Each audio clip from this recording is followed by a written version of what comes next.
সংস্থা এবং সাংবিধানিক প্রতিষ্ঠান যদি আমাদের সাথে অন্যায় করে সেটার প্রতিকার কি?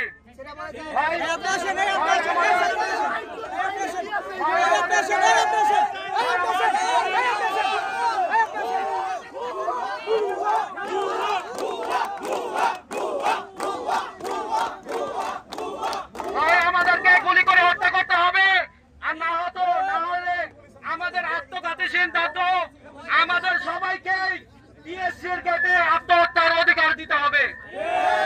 আর না হলে আমাদের যে ন্যায্য দাবি, ন্যায্য অধিকার সেটা মেনে নিতে হবে। পিএসসি সাংবিধানিক প্রতিষ্ঠান, সেটা আমরা মানি, কিন্তু পিএসসি সেই সাংবিধানিক প্রতিষ্ঠানকে নিজেদের পারিবারিক প্রতিষ্ঠানে রূপান্তরিত করেছে।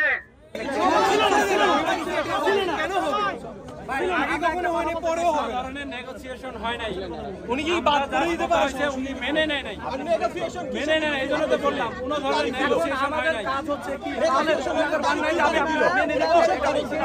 আর এই ছেলেমেয়েগুলোকে আমরা অনেক ধরনের বলে দিই 47 শুধু পুরাতন, শুধু পুরাতন বলে দিই। উনি কলা কৌশলের আশ্রয় নেওয়ার কোনো দরকার নাই। আমি 2 দিন আমি 10 মাস আমরা গেট ছাড়বো না।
আপনারা ওই সামনের গেটগুলোতে 10 জন যাবেন, যে শুরু করবেন।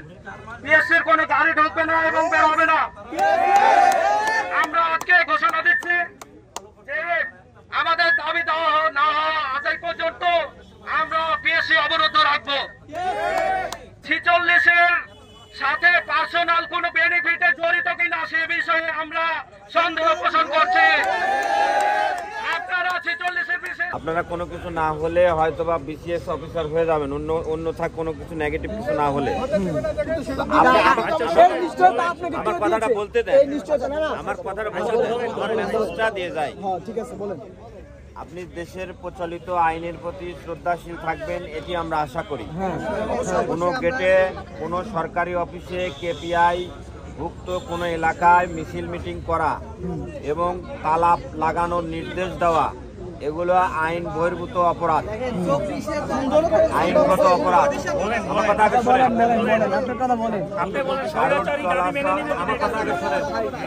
আরো স্বাভাবিক চলাচলে তালা লাগানোর আদেশ দেওয়া এবং তালা লাগানো এবং যান চলাচলে প্রতিবন্ধকতা করা, সরকারি কাজে বাধা দেওয়া, একটা ফৌজদারি অপরাধ। এটা যে কথাগুলো বললেন, এটা একটা আইনগত অপরাধ। আমি অনুরোধ করব, শোনেন আমার কথা শেষ করতে দেন। আমি অনুরোধ করব আপনারা শান্তিপূর্ণভাবে অবস্থান করেন। আইনের ব্যত্যয় ঘটলে আইন আপনার বিরুদ্ধে কাজ করবে। আমরা 3টা গেটে অবস্থান কর্মসূচি রাখতেছি। আমাদের সাথে মোবাশ্বের মোমেন স্যার পোলাইটলি, আমরা চাই আমাদের অভিভাবক উনি আমাদের সাথে পোলাইটলি কথা বলুক। আমরা আমাদের এটা যৌক্তিক দাবি চাচ্ছি, আমরা এখানে ভিক্ষা চাচ্ছি না, যৌক্তিক সময় চাচ্ছি। প্রত্যেকটা বিসিএস যদি এত সময় পেয়ে থাকে, আমরা কিভাবে 4টা মাস রিজার্ভ করি না? আমাদের পরীক্ষা তারা 46-এর সুবিধা দেওয়ার জন্য 3বার পরীক্ষা দিয়েছে। পিলির পরীক্ষাটা যদি তারা আগে নিত, তাহলে আর আমাদের এই সময়ের জন্য আমাদের এই দাবি দেওয়া আসতো না।